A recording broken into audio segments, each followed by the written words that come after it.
Aujourd'hui, dans notre capsule numérique, on va parler liberté d'expression et réseaux sociaux. C'est notre versus du jour. À l'ère du numérique, vous êtes des millions de jeunes à utiliser les réseaux sociaux, non ? Ça vous parle bien, les likes, les shares, les posts et les followers ? En clair, pour ceux qui ne pratiquent pas, c'est la possibilité pour vous de dire en public et à des groupes d'amis ce que vous trouvez cool, affreux ou nul. En gros, votre opinion, mais en plus cru. C'est typiquement sur Facebook que sont nés les gilets jaunes ou des révolutions comme les printemps arabes.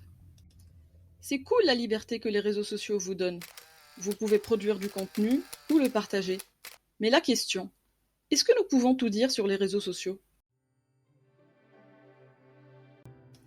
Commençons par la base, la Déclaration des droits de l'homme de 1789. L'article 11, le voici. La libre communication des pensées et des opinions est un des droits les plus précieux de l'homme. Tout citoyen peut donc parler, écrire, imprimer librement, sauf à répondre de l'abus de cette liberté dans les cas déterminés par la loi. Oui, je sais, c'est ardu. En somme, on a le droit de tout dire, sauf ce que la loi interdit. Oui, la déclaration, elle date un peu.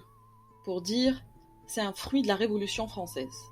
Un temps où toute opinion contraire à celle du roi était passible de prison ou de mort.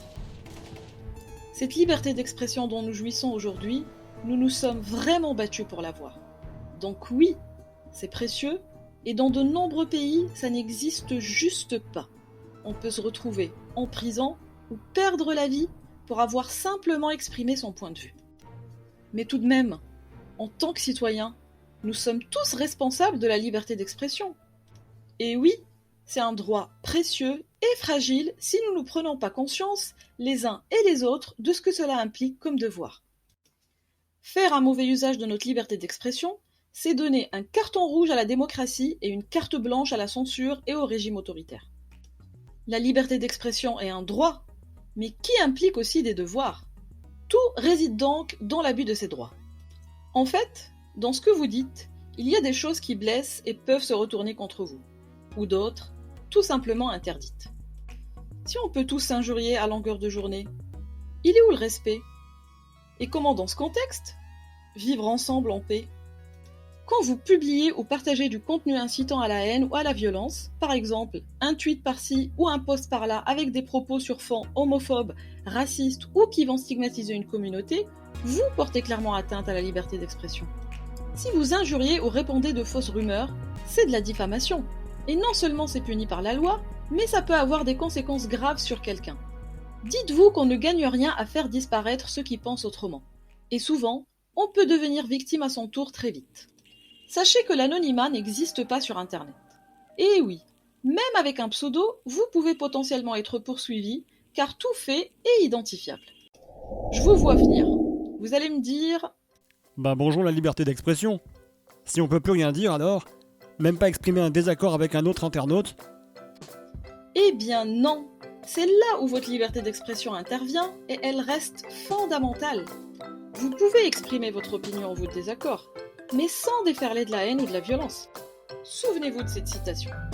Je ne suis pas d'accord avec vous, mais je me battrai jusqu'à la mort pour que vous ayez le droit de le dire. Dixit Voltaire, le philosophe des Lumières, la période qui a précédé la Révolution française.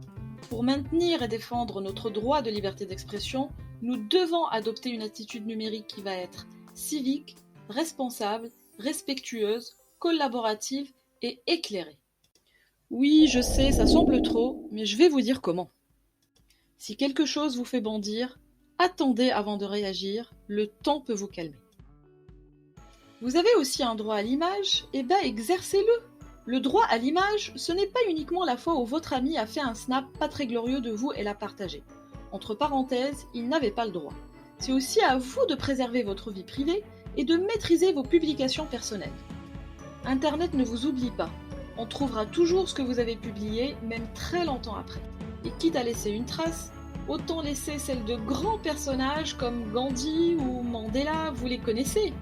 On se souvient d'eux des décennies après comme des grands héros de la liberté et la non-violence. Ils ont su se dominer intérieurement et dominer leurs pulsions. Évitez les comportements moutonniers, impulsifs et toute escalade de violence. Soyez courageux. Franchement, c'est simple et un peu lâche d'attaquer une personne cachée derrière son téléphone. Si vous avez un truc de sensible à dire, allez le dire en face à la personne. Vous verrez, ça aura forcément au final un impact positif, parce que vous allez vous connecter avec les émotions de l'autre et vous ferez preuve d'empathie. Et c'est bien là le problème sur les réseaux sociaux. Le fait de ne pas se voir, les écrits, nous privent des émotions et d'avoir de l'empathie pour les autres. Mais quel rapport faut-il adopter face à un contenu haineux ou violent ? Plusieurs affaires tragiques qui ont été portées à l'opinion publique sont issues d'escalades violentes numériques. Ces affaires questionnent beaucoup sur l'abus de la liberté d'expression et montrent que les réseaux sociaux sont une gigantesque caisse de résonance de la haine. Mais alors justement, comment réagir face à un contenu haineux ? D'abord, signalez-le. Tous les réseaux sociaux vous donnent la possibilité de le faire.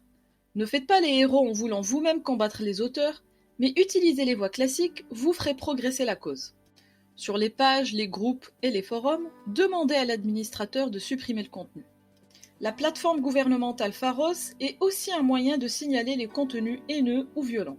Rendez-vous sur internet-signalement.gouv.fr et suivez la procédure.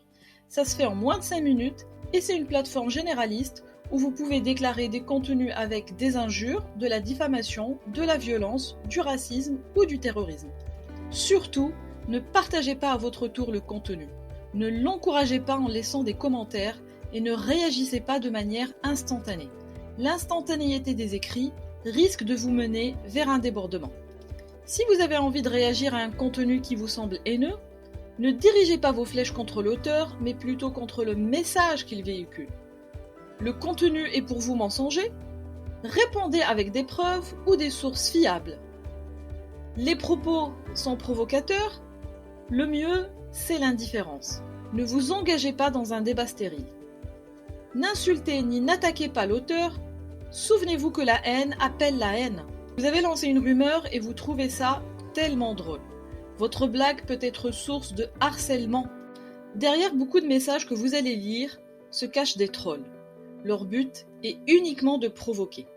Ne vous laissez donc pas entraîner sous le coup de l'émotion dans une série de critiques virulentes. Agissez de façon réfléchie et pensez aux raisons pour lesquelles votre acte pourrait faire du mal à l'autre. Surtout, ne tombez pas dans le mimétisme des autres. Osez sortir du rang. Rien ne vous empêche de distiller de façon positive ou nuancée sur la thématique du contenu.